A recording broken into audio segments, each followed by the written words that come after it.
Hi YouTube friends, and welcome back to my Atlanta, Georgia Zone 7B 8A garden. And today I want to talk about how I, Michelle, have completely procrastinated in the garden. My list of things that I need to do are through the roof and really overwhelming. So instead of just dwelling on that and procrastinating even more, I've decided to challenge myself. I am going to spend my lunch breaks, my in-between meeting breaks, my downtime, even if it's for 15, 20, 30 minutes at a time, and see how many projects that I can knock out throughout the course of the week, and hopefully I can get all of them done. I figured I would document the journey and share it vlog style, and maybe that would encourage you if you are also like me and big time procrastinating with all the chores and tasks and things that you need to do in the garden. Maybe we can encourage each other and knock our to-do list out together. So today is Friday, and today I'm going to focus on this strawberry bed. If you don't grow strawberries, let me tell you a little bit about them. Strawberries grow through runners, which means that they can take over a bed really quickly. And they're also pretty short-lived plants. So it's good that they put out runners because it keeps them going. I think they only live for about 3 years. My goal with the strawberry bed is to just have the strawberries in this section of the bed. And that's where all of the original plants that I planted have now died back. And now the strawberries are now migrating into the parts of the bed where I like to plant cut flowers and veggies. So what I'm going to be doing today is lifting up all of the strawberry plants, backfilling this area with some really nice, good soil. You can see the soil level is really low because the strawberries have been living here for the past 3 years and I haven't been topping them off with fresh compost. So I'll get some good soil in this bed, and then I'll relocate the youngest, healthiest strawberry plants into the area where I actually want strawberries so that I can have more growing space in the future. So enough talk, let's get going. So before you guys say something, normally I don't garden in my businessy type clothes, but I'm literally coming out in 15-minute breaks between meetings whenever I can. And because of that, I just don't have it in me to change in and out. So hopefully I'm not going to ruin everything, and thank goodness for OxyClean. Step 1 is digging up the healthiest looking strawberries. These are going to be the strawberries that I plant later. The rest of the strawberries, honestly, I'm just going to discard. I posted on my local Facebook group asking if anybody wanted strawberries. I might have already fully strawberried the neighborhood because nobody wanted them. So it's okay to throw plants in the trash. It is just the way it is sometimes. I've been working through these compost bags all season and I'm finally towards the end of them. So very excited to get this off the driveway finally. Also, thanks to this challenge, all of those plants that I've been hoarding and not planting will be getting in the ground soon. I have been really happy with the quality of the compost. My plants have done exceptionally well this year. And so definitely recommend Soil 3 if you're in the Southeast area. It's convenient, it's solid product, it's a good one. Now all that's left to do is planting and cleanup. I'm going to limit myself to the healthiest strawberries, get them in the ground, water, and then be done with day 1. Day 1, all done.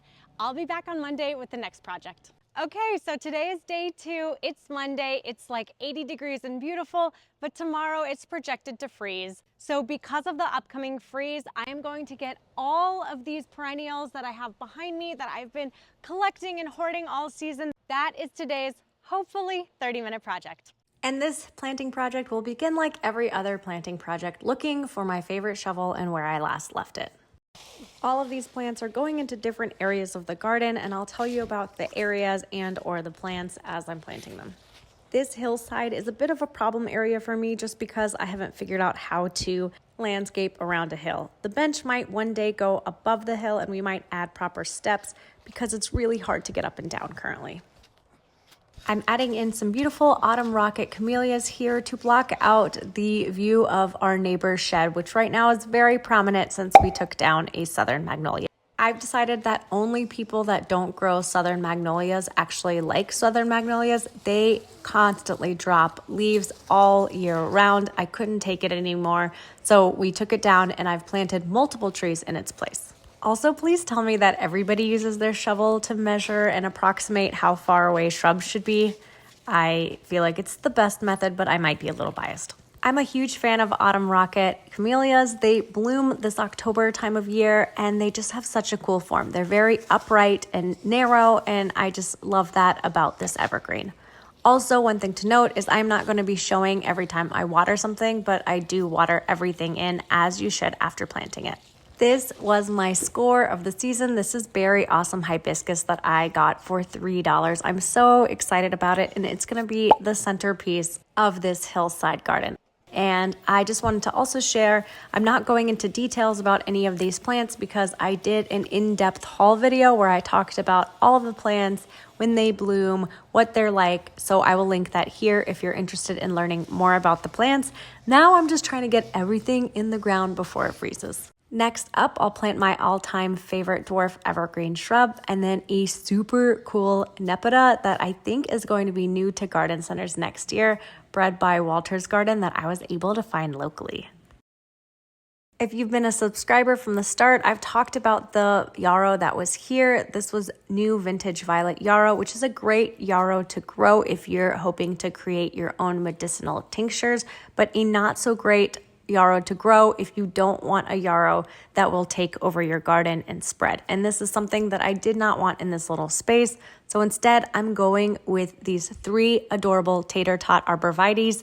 I have them growing in my back, and I thought they would just be the perfect thing to add to the front border here.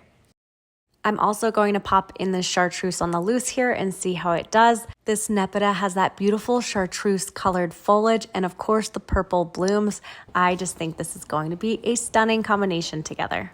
Then this area is the area I've been dreading planting up the most because of this grass. This is zoysia grass that I need to remove. Normally I will sheet mulch, and I have a couple of videos on sheet mulching and how much easier it is than removing sod. But today I just don't have time or cardboard or materials, so I will be removing the sod so that I can plant up these beautiful shrubs and perennials to extend this bed. And honestly, looking back, it took about 30 minutes, and the number of weeks I have been procrastinating this, I can't even tell you because I'm a little bit ashamed of myself. So this has really been a great challenge for me because it's just getting out there and getting it done and not making excuses, which is something I'm really, really good at doing these days, unfortunately.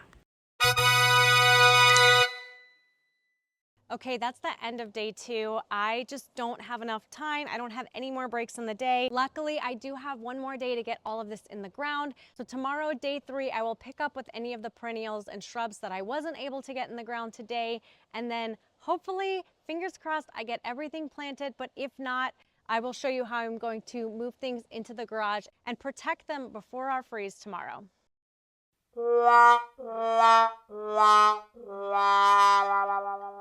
So this is what happens when I rush. I completely somehow recorded that without any audio, but I think what I was saying is today is Halloween. It is the first freeze of the year, which is really early for us. So today's 30-minute project is going to be dedicated to getting the garden ready for the freeze, which means getting all of these things planted behind me, or as many as I can, and what I can't plant, or the things that are in containers and are tender, are gonna go into the garage. Starting today's project off in a shady spot, I'm grabbing the heuchera. This is Primo Wild Rose heuchera. I'm hoping this is the purple heuchera that loves the south. I've had very bad luck with different types of purple heucheras, but giving this one a shot, it's supposed to do really well in the landscape. Also, today just feels like a Murphy's Law kind of day. It felt like anything that could go wrong did go wrong, including finding a massive boulder in the very first hole that I was going to dig. You know, of course, why not? When you're in a rush, might as well dig up a rock. Thank you for the extra workout, garden, but this shady corner is done. On to the next planting. So this yarrow is to replace the 2 Sunshine Firefly yarrows that I somehow lost earlier this year. I have no idea how I killed a drought-tolerant perennial like yarrow, but it's such a good variety that it was worth replacing. Then this Godzilla Japanese painted fern is replacing the tiny fern that was labeled as Godzilla, but clearly is not. It happens. I get it. It's worth getting the Godzilla Japanese painted fern if you want a Japanese painted fern. They get huge and beautiful, and they're just so amazing. I love that fern. Also, they're very shallow rooted and easy to relocate. So just plop them in your garden. If they grow, they grow. If not, you can move them to another spot. Easy peasy. Lastly, I'm hoping this Caitlin's giant ajuga grows great under a hammock. That would really help cut down on the weeding. This next round of perennials, I had no idea where it was going, and I still have no idea where it's going, but if there's one thing that we're good at as gardeners, it is finding space for perennials that we didn't think we could squeeze into our gardens. I decided to stick these perennials in between the Encore Angel azaleas. They have not yet reached their mature height and width, which means that I can squeeze in some perennials to test out for a few years as the azaleas grow. And then the place that I put most of my homeless perennials is the girls' butterfly garden. This is Claire Grace Monarda. I've never grown it before, but it looked really pretty. And so why not add to the girls' butterfly garden? These next shrubs are ones that I'm really excited about. Let me show you where they're going. I grabbed one Steady Eddie viburnum. This is a viburnum that blooms sporadically throughout the season, and viburnums are semi-evergreen where I live, so that'll be absolutely perfect. It is a little bit taller and I need some height back in that area, so I'm just excited about this. Hopefully it likes the south and I'll get more of them.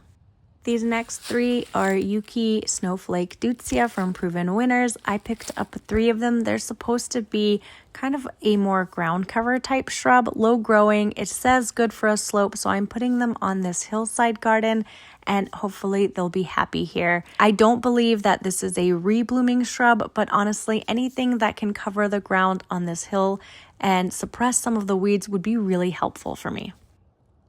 Last but not least, let's get these roses in the ground. One is going on this arbor. This is Arborose Jasmina. It's supposed to be black spot resistant and good for the south. We will see about that. The other 2 roses that I got will be going up front. Up front, I have the majority of my roses because I get full sun up there, and that seems to be the best conditions for roses down here in the southeast where humidity and black spot run amok.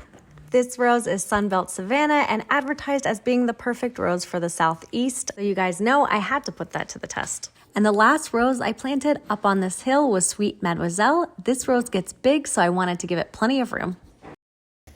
Okay, planting is done. Now let's just bring in everything that is cold sensitive. As a gardener that lives in Georgia, do I need this many things that I have to baby through the winter? Absolutely not. Do I love growing things that are outside of my zones and can be protected every once in a while and still stay happy here? Especially citrus. Citrus, for whatever reason, seems to be my kryptonite. Day 3 is done. Tomorrow is going to be probably post-freeze cleanup. See you tomorrow. So today is Wednesday. It's day 4 and my breaks have been spent on the couch primarily. I can't get in the mood today. And you know, I think that's okay. I did run an errand earlier. I did my Amazon returns because we had so many of them. And I just haven't had the motivation to go outside. And I'm sure if I really pushed myself and forced myself to go outside, I would do something. But in terms of things that I wanted to get accomplished this week, I wanted to get some weeding done because there are areas that are out of control, and I wanted to edge the lawn in the backyard, and I could do that on Thursday and Friday. I feel like I still have time, so I think I'm going to take the day off and recover today. I will see you tomorrow. Hello and welcome back to day 5. Day 5, it is Thursday. Yesterday I took the day off. It was too cold. Today is still too cold, but luckily it didn't freeze. I forgot to dig up the peppers. I really wanted to try to overwinter them this year, but I left them in the ground and they're still looking amazing, which means that it didn't get below 32. So phew, that was a frost false alarm. So today, instead of doing post-frost cleanup, I'm going to be edging in the backyard. I have a couple of places that I haven't been doing a great job keeping up with, and let's go take care of that. So I've always hated edging, but I will share one tip that has made it a lot easier. Initially, I acquired this step edger at a garage sale. You can see it's very flimsy, it's pretty warped, it's not very sharp. And I thought I broke this or lost it. I couldn't find it earlier this season. And I went and splurged on this Craftsman step edger. There is such a big difference in quality between the two of them, and edging sucks just a little bit less with a nicer step edger. So if there's anything I can encourage you to do, it's to not be a cheapo like me and go ahead and buy a nice step edger from the start so that you're not struggling with edging as much as I did earlier. And here's the area that I need to edge. I have not done a great job maintaining this edge throughout the season. Normally, I will go through and edge with a step edger early in the season and then just maintain throughout the season, but you can see that didn't really happen this year. My hope is that if I do the edging now, because the grass is about to go dormant, this edge will be maintained through early spring, and then I'll have one less job to do next year when the garden starts waking up for spring. I like to use a step edger because I feel like it gives you a lot of control and it gives you a nice, good edge.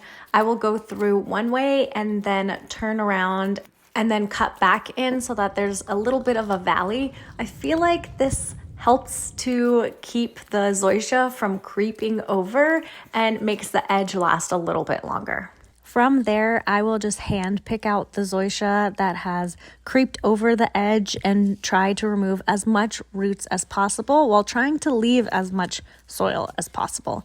And then I just rinse and repeat over and over and over again until I'm done.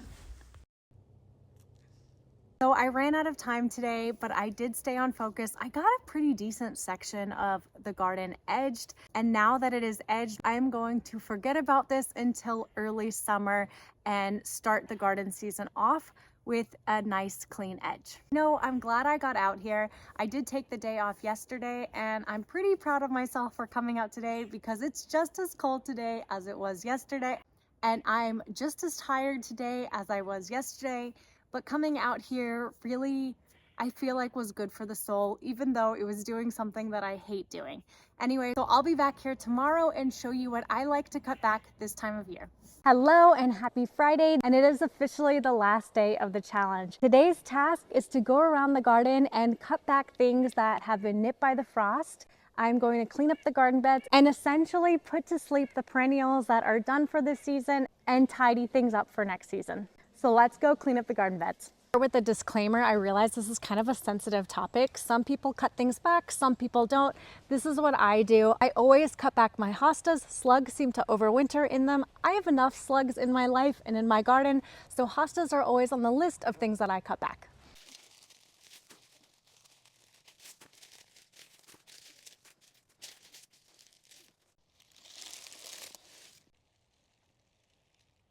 Also on the list of things that I cut back are perennials that have been nipped by the frost and started to go mushy and gross. Nobody needs that in the garden. Yes, this is colocasia. Yes, it is a perennial in my zone. Yes, I do really love and appreciate the fact that it is a perennial here in zone 7B, 8A.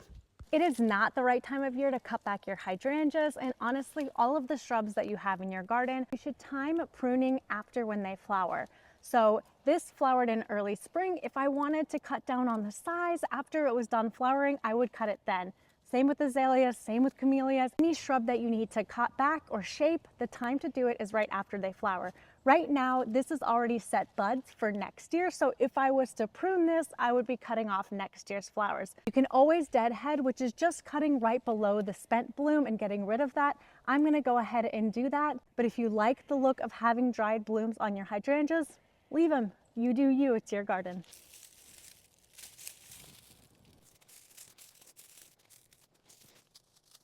So the way I think about fall cleanup is that if the perennials have foliage that is still looking good, I don't touch them.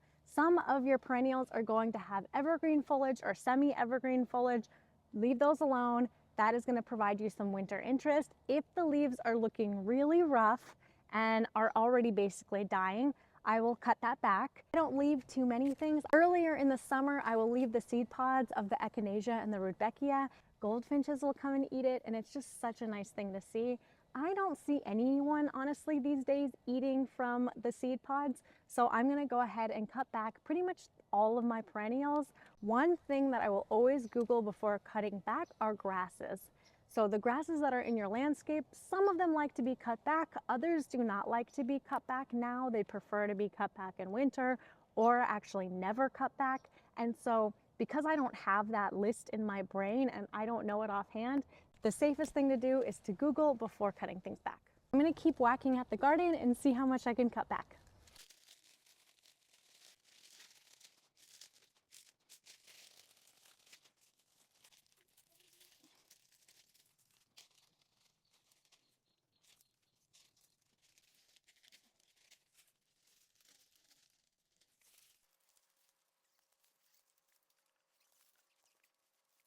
Okay, that is all the time that I have today. I've got to go back inside for a meeting, but I've really enjoyed this challenge. I mean, there are some days where I really wish I didn't do this challenge, and you saw one day where I didn't even come outside and did not feel like it. But I will say overall, the days that I do push myself to come outside, even if it's for a little bit, I come back feeling a little bit better, and I might be a little bit less grumpy during my meetings, or maybe a little less grumpy with my kids, because there really is something therapeutic about going out and being in your garden and doing even just the tiniest little bit of work. It just feels really good getting even the slightest things off of your to-do list.